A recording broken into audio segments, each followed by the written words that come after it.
بسم اللہ الرحمن الرحیم. قال اللہ تعالی فی القرآن المجید لقد سمع اللہ قول الذین قالوا ان اللہ فقیر ونحن اغنیاء. صدق اللہ العظیم. ان اللہ وملائکتہ یصلون علی النبی یا ایھا الذین آمنوا صلوا علیہ وسلموا تسلیما. مل کر بابا سے بلند درود پاک پیش کر لیجیے. صلاۃ والسلام علیک یا سیدی یا رسول اللہ وعلی آلک واصحابک یا سیدی یا حبیب اللہ. صلاۃ والسلام علیک یا سیدی یا نبی اللہ وعلی آلک واصحابک یا سیدی یا نور اللہ. انتہائی مبارکباد کے مستحق ہیں ہمارے شاہ صاحب کہ جن کے ہاں یہ محفل کا سلسلہ جاری رہتا ہے. ماشاءاللہ بڑی روحانی محفل ہوتی ہے اور احباب بڑے ذوق اور شوق کے ساتھ اس میں شرکت کرتے ہیں. اللہ تعالیٰ یہ سلسلہ تا قیامت آباد فرمائے. اور ان کی محبت ہے مجھ گناہگار ناچیز کو اپنے گھر پر آنے کا موقع بھی دیتے ہیں اور کچھ کلام کرنے کا بھی شرف حاصل ہوتا ہے. تو یہ 100% محبت پر مبنی ایک رشتہ ہے. اللہ تعالیٰ ان کے صدقے ہماری دنیا اور آخرت اچھی فرمائے. میں نے آپ کے سامنے ایک آیت کا جز تلاوت کیا ہے اور اسی کی تفسیر کے اوپر تھوڑی گفتگو کرنی اور آگے انشاءاللہ بات چلے گی. کوشش ہوگی کہ مختصر رہے اور کوئی میسج ہو تو وہ ہم آگے فارورڈ کر سکیں. حضرت ابو بکر صدیق رضی اللہ تعالیٰ عنہ آپ کسی راستے سے گزر رہے تھے. یہودی عالم اپنے لوگوں کو جمع کر کے تو اپنے حساب سے تبلیغ کر رہا تھا.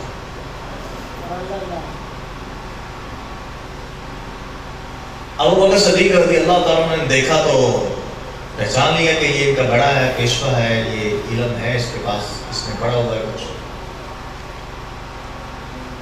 آپ نے فرمایا کہ تم اللہ کی توحید کا درس کیوں نہیں دیتے ان کو؟ تورات انجیل جانتے ہو تو یہ کیوں نہیں بتاتے کہ اللہ ایک ہے؟ اس نے آرگومنٹ کیا اور یہ آرگومنٹ آج بھی ہوتا ہے اور میں اکثر یہ ٹاپک پہ یا اسی انداز میں بات کرتا ہوں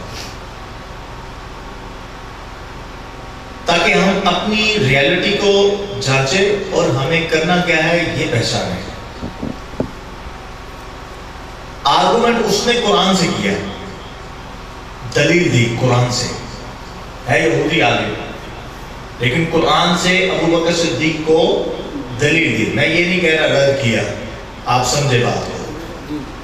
اب بہت سارے لوگ ہمارے جو بھولے بالے ہیں ان کو کوئی بندہ کسی موضوع کے اوپر آیت پڑھ کے سنا دے نا تو وہ خاموش ہو جاتے ہیں. وہ کہتے ہیں یہ قرآن پڑھ کے سناتے ہیں. ابھی دیکھیں نا وہ تو قرآن پڑھتے ہیں، قرآن پڑھ کے سنایا انہوں نے. دیکھیں یہ بات قرآن میں لکھی ہے کہ کوئی بابے اور کوئی ولی اور کوئی اللہ کے علاوہ کوئی کچھ نہیں تمہیں دے گا اور نہ ہی تمہاری کوئی شفاعت کرے گا، نہ سفارش کرے گا. وہ پڑھ کے سنائیں گے آپ کو. ٹھیک ہے، پڑھتے قرآن ہے.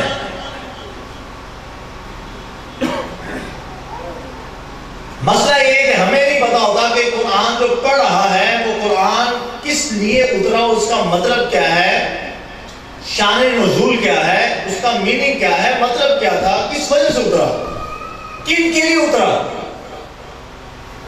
اب یہ پتا نہیں ہے تو حضرت صاحب تو کہیں گے قرآن پڑھا ہے.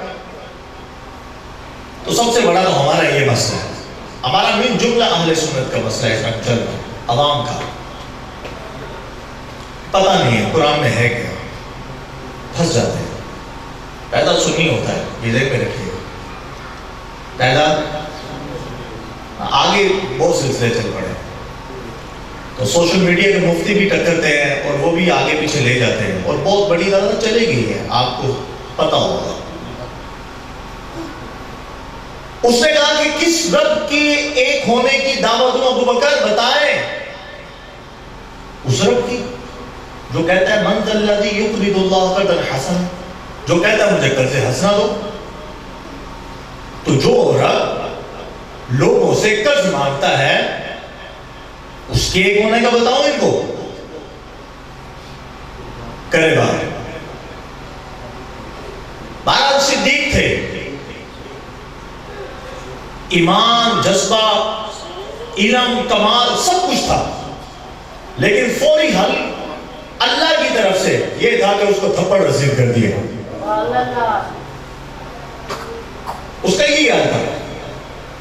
واپس آ گئے، وہ پوری اپنی پارٹی لے کر حضور کی بارگاہ میں مقدمہ کر دیا کہ دیکھیں جی ابو بکر نے مارا ہے مجھے، میں ان کا بڑا ہوں، پیشوا ہوں، اور اس نے مجھے مارا ہے. حضرت ابو بکر صدیق رضی اللہ تعالیٰ عنہ حضور کی بارگاہ میں، حضور نے فرمایا ابو بکر بتاؤ کیا معاملہ ہے؟ یا رسول اللہ میں نے مارا تھپڑ، لیکن وجہ یہ تھی کہ اس نے رب کے بارے میں یہ بات کی، یعنی توہین کے طریقے پر آیت کو پڑھا. بڑی آیت ہی ہے، لیکن کہاں پہ کس آیت کو کہاں پہ جا کر بیان کرنا ہے یہ بھی پتہ ہونا چاہیے. وہ کہتا میں نے تو نہیں کی، میں نے تو نہیں ایسی بات کی، وہ کر گیا. ابو بکر صدیق نے کہا کہ یا رسول اللہ یہ اتنے لوگ اس کے ساتھ آئے، ان کے سامنے سارا معاملہ ہوا ہے، ان سے پوچھیں آپ کہ بات کیا ہوئی تھی اور میں نے کیوں تھپڑ مارا. وہ سارے بھی مکر گئے. اب کوئی گواہ تو ہے نہیں، گواہ نہ ہو تو پھر کیا؟ اللہ نے جبرائیل علیہ السلام کو اتار دیا اور پھر فرمایا اترا کیا؟ لقد سمع اللہ. کوئی سننے والا نہیں تھا ایمان والوں میں سے، لیکن ہے محبوب لا قد، لا قد، قد تحقیق کے لیے ہوتا ہے، لام پھر تاکید لگا دی، لقد دو تاکیدیں لگا کر رب نے فرمایا لقد سمع اللہ. اے محبوب کوئی اور زمین پر اہل ایمان سننے والا نہیں تھا، لیکن اللہ نے سن لیا جو ابو بکر صدیق نے کہا اور اس نے کہا. اللہ نے سن لیا. پھر اللہ نے فرمایا کہ کیا سنا؟ یہ کہتے ہیں، وہ کہتا تھا کہ اس رب کی عبادت کی بات کروں ابو بکر جو خود فقیر ہے اور ہم غنی ہیں، معاذ اللہ ہم اس کو دیں وہ لے ہم سے. اس رب کی بات کرتے. تو ابو بکر صدیق رضی اللہ تعالیٰ عنہ کی ذات وہ ذات ہے جب کوئی گواہی نہ دے تو رب خود گواہی دے دیتا ہے.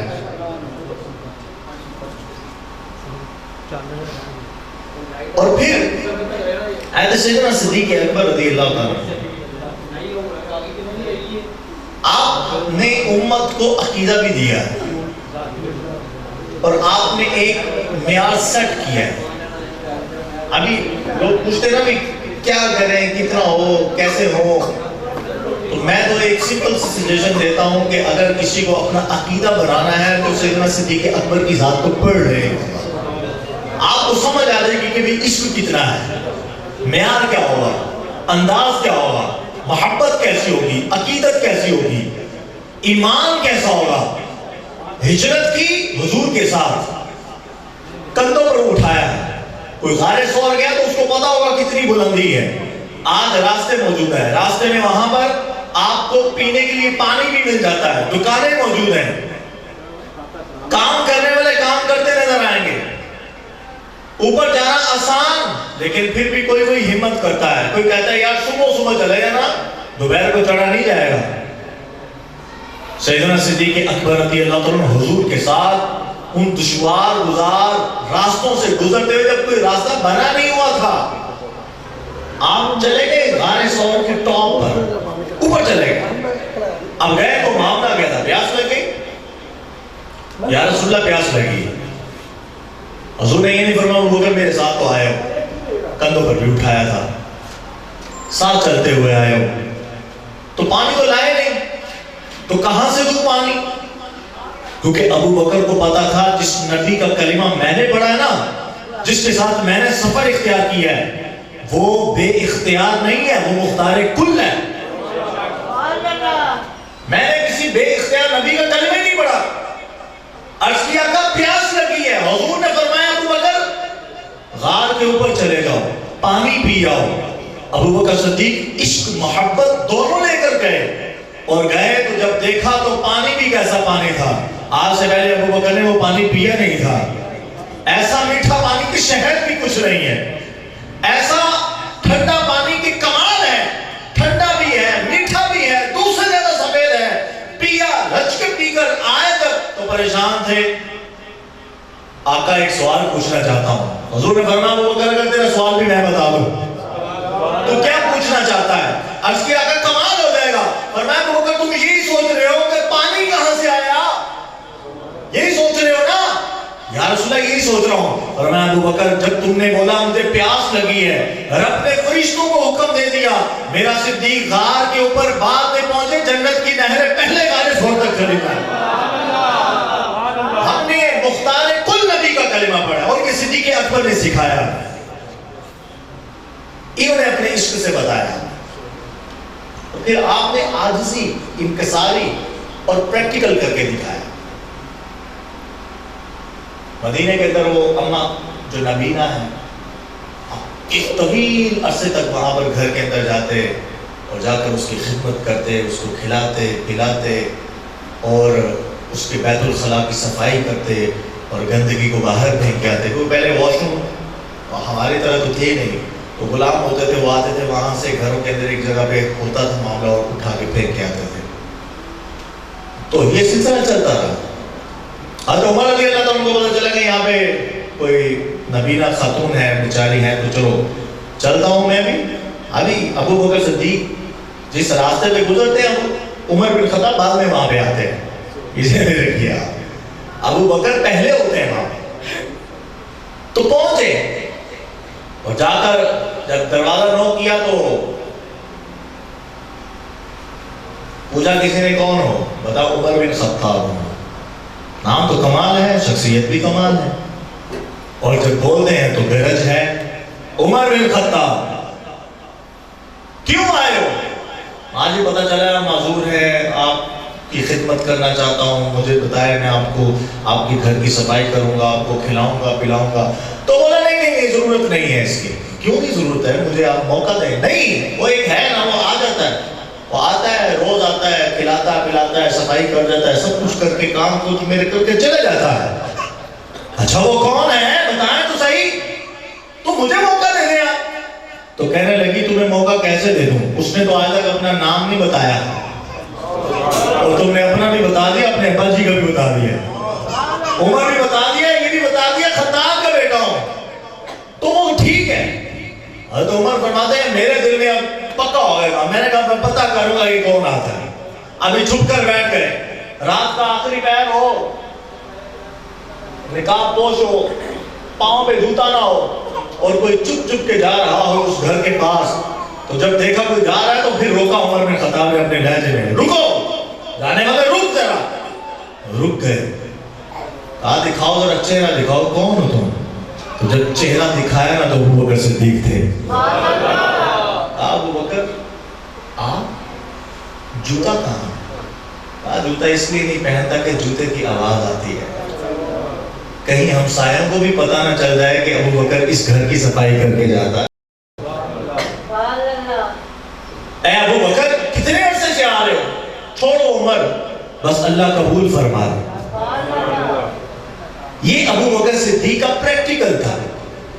ابھی درس دینا بڑا آسان ہے، تقریر کرنی بڑی آسان ہے، لیکچر دینا بڑا آسان ہے، پریکٹیکل میں آنا بڑا مشکل کام ہے، خود کر کے دکھانا بڑا مشکل کام ہے۔ ہم حقیقی مسلمان بنے گی تب جب ہم پریکٹیکل ہو جائیں گے۔ کلمہ میں پڑھتا ہوں، مجھ سے کوئی پوچھے، مجھ سے بڑا کوئی عاشق رسول بھی نہیں ہے، میں سب کچھ کر لیتا ہوں، لیکن میں پریکٹیکل نہیں کرتا۔ اسلام پریکٹیکل کرنے کا نام ہے۔ آپ نماز نہیں پڑھتے تو آپ کچھ نہیں کر رہے، آپ عبادت نہیں کرتے تو آپ کچھ نہیں کر رہے۔ عبادت اور معاملات، یہ دو چیزیں زندگی کا نچوڑ ہے ہماری، دو چیزیں. اور اگر اس کو ہم ڈیفائن کرنا چاہیں نا تو میرے حساب سے ہماری پوری زندگی جو ہے وہ ڈیلنگ کے اوپر مبنی ہے. ہم ڈیل کرتے ہیں لوگوں کے ساتھ، ہم ڈیل کر رہے ہوتے ہیں اپنی ماں کے ساتھ، اپنے باپ کے ساتھ، اپنے بچوں کے ساتھ، اپنی بیوی کے ساتھ، اپنے کاروباری ریلیشنز کے ساتھ، ہم اپنے ڈپارٹمنٹس کے اندر، ہم اپنے دوستوں کے اندر، اپنے ہمسایوں کے ساتھ، ہمارے علاقے کے لوگوں کے ساتھ. ہماری زندگی آلموسٹ ساری کی ساری معاملات ہیں. عبادت میں کہیں کمی رہ جائے گی، نقل ہم پورے نہیں کرتے، مستحبات ہم نہیں کرتے، واجبات میں بھی کچھ نہ کچھ رہ جاتا ہے، فرضوں میں بھی کچھ نہ کچھ رہ جاتا ہے. یہ کیلکولیشن کہیں نہ کہیں پوری ہو جانی ہے انشاءاللہ. سنتیں پڑھو، فرضوں کے اندر کچھ کمی رہ گئی تو وہ پوری ہو جانی ہے، ٹھیک ہے. لیکن جو ہمارا پریکٹیکل ہے نا وہ ہے آپس کے ریلیشن. ہم عالمی سطح پہ جو یہاں سے ادھر آئے نا، یہاں سے ہم ادھر آئے ہیں، اس کے اندر ہمارا سب سے بڑا جو مین ایشو ہے وہ ہے کہ ہم لوگ جو اسلام نے ہمیں سکھایا، جو قرآن نے ہمیں بتایا، ہم وہ نہیں کرتے، ہم اس کا الٹ کر رہے ہیں. اور آج دنیا نے جو ترقی کی ہے وہ کر رہے ہیں جو اسلام نے بتایا ہوا ہے پریکٹیکل کے اندر میں. آپ بات کو سمجھنے کی تھوڑی کوشش کرو، اسی پوائنٹ میں نے بات کو ختم کر دینا ہے اور یہی میسج ہے. اب معاملہ کیا ہے ہمارا، سمجھیں. معاملہ یہ ہے کہ دنیا کے اندر ملٹی نیشنل جتنی کمپنیز ہیں انٹرنیشنل لیول پہ، یہ سب لوگ انویسٹ کرتے ہیں، پارٹنرشپ ہوتی ہے اور یہ لوگ ترقی کرتے ہیں، بوسٹ کرتے ہیں. میں نے ابھی تک اپنی لائف کے اندر ابھی تک میرے پاس بہت سارے کیسز میں نے دیکھے ہیں. میں نے یہی دیکھا ہے کہ جب بھی ہمارے آپس میں پاکستانی یا ہمارے مسلمان آپس میں پارٹنرشپ کرتے ہیں تو وہ ٹوٹ جاتی ہے، چلتی نہیں ہے، ہم آگے نکلتے نہیں ہیں. آپ چائنا کو دیکھ لیں، یورپ کو دیکھ لیں، یہاں پہ ساری کمپنیز کے اندر ایسے ہی شیئرز ہوتے ہیں اور یہ لوگ آگے نکلتے ہیں. کیوں؟ وجہ یہ ہے کہ ہمارے اندر ایمانداری کی بہت قیمت ہے. ہم بولتے ہیں مسلمان ہیں، بہت اچھا ہے، بہت اچھا ہے، کمال ہے، صدقہ دینے میں پاکستانی بہت آگے ہیں. آپ عمرے میں چلے جائیں، آپ کو حرم کے اندر پاکستانی بہت بڑی تعداد میں ملیں گے. آپ کو حج کے اندر پاکستانیوں کی بڑی تعداد ملے گی. ہم معذرت سے صرف اسلام کو اسی پیمانے میں دیکھتے ہیں، جبکہ وہی بندہ حج کرنے کے بعد دکان پر آ کر لوگوں کو کاٹ رہا ہے، دھوکہ دے رہا ہے. وہی بندہ آ کر اپنے نیچے والے لوگوں کے حق کو سلب کر رہا ہے. یہی بندہ اپنے گھر کے اندر ایک ظالم کی تصویر ہے. یہی بندہ اپنے خاندان کے اندر ایک ڈان بنا بڑا ہے. ہماری جو اصل میں جو پرابلم ہے وہ یہ ہے کہ ہم لوگ معاملات کے اندر، ڈیلنگ کے اندر بہت زیادہ فیل ہیں. جھوٹ.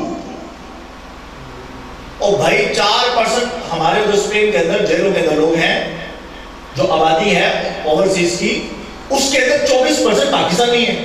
ابھی کیا کریں گے آپ یورپ کی جیلوں میں جا کر دیکھ لیں. یہ اس کو آن ایئر نہ کیجیے گا، یہ عمارت ہے، ٹھیک ہے، کچھ چیزیں نہیں آپ بیان کرتے ہیں لیکن آپ کو سمجھا رہا ہوں. آپ اوورسیز کی جیلوں میں جا کر دیکھ لیں، بڑی تعداد پاکستانیوں کی ہے. کیوں ہے؟ کہیں باز نہیں آتے. دھوکہ یہ کنارے پہ پڑا ہوا، جھوٹ کنارے پہ پڑا ہوا. جہاں پہ داؤ لگتا لگاتے ہیں، یہاں نیچے ریڈی والا جو نا وہ بھی داؤ لگا رہا ہے. آپ بولتے ہیں کہ اوپر والے کھاتے ہیں، میں کہتا ہوں نیچے والے بھی کھاتے ہیں. یہ سب مل جل کر کھاتے ہیں. ہمارا رمضان آتا ہے تو کھجوریں مہنگی ہیں، سموسے مہنگے ہیں، ہماری ساری پروڈکٹ ہمارے مذہبی تہوار پر مہنگی ہیں. اس سے پہلے بالکل نارمل ہے. ناجائز فائدہ اٹھانا، مافیاز کا آنا. ابھی پیٹرول کی کلو ہوگی تو ریٹ اوپر چلا جائے گا. ابھی آٹا ہمیں نہیں ملتا. ہم لوگ نیچے سے نیچے اس لیے کہ ہم جملہ کھاتے ہیں ایک دوسرے کو. ڈاکٹر جو ہے وہ پیشنٹ کو کھا رہا ہے، پیشنٹ آگے انجینئر ہے وہ نیچے والے کو کھا رہا ہے. اچھا وہ اس کے نیچے جو ہے وہ جو کاریگر لگا ہوا ہے جو یہ بناتے ہیں مکان، وہ بولتے ہیں یہ ان کا گھر سے نکلنا جو ہے نا بڑا مشکل کام ہے. ابھی اس کے لیے بہت غلط جملے بھی بولے جاتے ہیں جو گھر بناتے ہیں. سب ایسے نہیں ہے. ہمارا مین مسئلہ یہ ہے جب تک ہم پریکٹیکل کی طرف نہیں آئیں گے، ہم لوگ جملہ سدھرنے کی طرف نہیں ہے کہ ہم لوگ ترقی نہیں کر سکتے. بنگلہ دیش کے بارے میں وہ کہتے تھے نا مثال بنی بندہ ٹکے گا نہیں ہے, اور ٹکا بھی بہت اوپر چلا گیا ہے. صحیح بات ہے, ٹکا بہت اوپر چلا گیا. ابھی ہمارے پاس ادھر بنگالی ہوتے ہیں, وہ لوگ بزنس کرتے ہیں, ہمارے لوگ وہاں پر جناب جی جھاڑو پھیر رہے ہیں. جھاڑو پھیرنے سے مراد مطلب بالکل مزدوریاں کرتے ہیں. ایمانداری شرط ہے, جو بول دیا وہ کرے, جو کہہ دیا اس کے اوپر پورا رہے. جب ہم بطور نیشن اس چیز کے اوپر فوکس کریں گے, ہم لوگ خود بخود اوپر آنا شروع کر دیں گے. ہم لوگوں کے اندر سے سیاستدان اوپر جاتے ہیں, ہم لوگوں کے اندر سے بیوروکریٹس اوپر جاتے ہیں, ہم لوگوں کے اندر سے یہ عدلیہ کے لوگ جاتے ہیں, ہم لوگوں کے اندر سے یہ اسٹیبلشمنٹ بنتی ہے. ہم لوگ ہی سب کچھ ہوتے ہیں. ہم لوگوں کو ہی خود کو سدھارنا پڑے گا, پریکٹیکل ہونا پڑے گا, اس طریقے سے ہونا پڑے گا جیسے سیدنا صدیق اکبر رضی اللہ تعالیٰ اپنا کاروبار بند کر دیا. کیوں؟ اب مجھے اللہ نے امیر بنا دیا, ان کا امیر المومنین بن گیا ہوں میں. اب اپنا بزنس نہیں کروں گا, ابھی مجھے اپنے بزنس کی پڑی ہے, نیچے سارا خراب ہو گیا, کوئی مسئلہ نہیں ہے. ہم لوگ کا یہ مسئلہ ہے. تو اس لیے ابھی یہاں پر بیٹھ کر تقریر سے کیا ہوگا؟ آپ لوگ کہہ رہے ہیں یہ تو کوئی ان کو سنائے نا کہ جو لوگ بدلیں گے, ہم بدلیں گے. ہم لوگ کو بدلنا چاہیے. اگر ہم لوگ ہی صرف یہاں پر بیٹھے ہوئے لوگ نیت کریں, ایک اچھی شروعات کریں, ہم سچ بولیں, ہم دھوکہ نہیں دیں گے کسی کو. ہم مسلمان چھوڑے, آپ کافر کو بھی دھوکہ نہیں دے سکتے. اسلام نہیں دیتا اس کی اجازت. اسلام کتنا پیارا دین ہے, دھوکہ نہیں دیں. آپ لوگ جو کہیں وہ کریں. جو بات آپ کے منہ سے نکلتی ہے آپ کی پاور ہونی چاہیے. ہم سب جب اس طرح کے بننا شروع ہو جائیں گے نا, تو دیکھیے گا اللہ برکت کتنی ڈال دیتا ہے. اللہ تعالیٰ ہمارے لیے آسانیاں کتنی پیدا کر دیتا ہے. گھروں کا نظام ہمیں بہتر کرنے کی خود ضرورت ہے. مجھے دیکھنا چاہیے میرے گھر کے اندر اسلام کتنا ہے.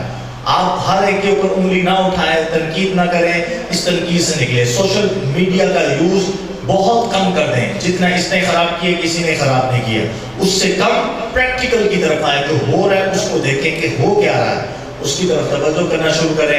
ہمیں اپنے گھر پر فوکس کرنا چاہیے, ہمارے بچے کیا دیکھ رہے ہیں. ایک نسل کی حفاظت کریں, اور وہ آپ کے سامنے پل بھر رہی ہے, اور آنے والا وقت جو ہے وہ بہت ڈینجرس نظر آتا ہے. اس حوالے سے کہ جو ہمارے اوپر پلاننگ ہوئی, ہمیں معاشی طور پر ہمیں ڈیمیج کیا گیا. ہم ایک ایٹمی پاور ہیں, ہم ایک بہت اچھی صلاحیت والا ملک ہیں. آپ لوگ سمجھتے ہیں اس چیز کو.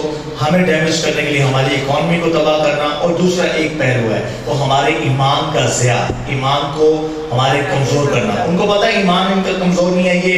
یہ 6 لاکھ کی فوج نہیں ہے, یہ 22 کروڑ کی فوج ہے. ہر ایک کو پتا ہے, پوری دنیا کو پتا ہے, وہ ہمیں ہرا نہیں سکتے.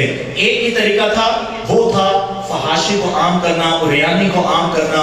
اور یہ آپ سمجھتے ہیں, میں اس پہ زیادہ بول نہیں سکتا, ایک گھر کے اندر محفل ہے, اس چیز کو پروموٹ کرنا اور آسان کرنا, اویلیبل کرنا, وہ ہمارے معاشرے میں اس وقت ہو چکا ہے.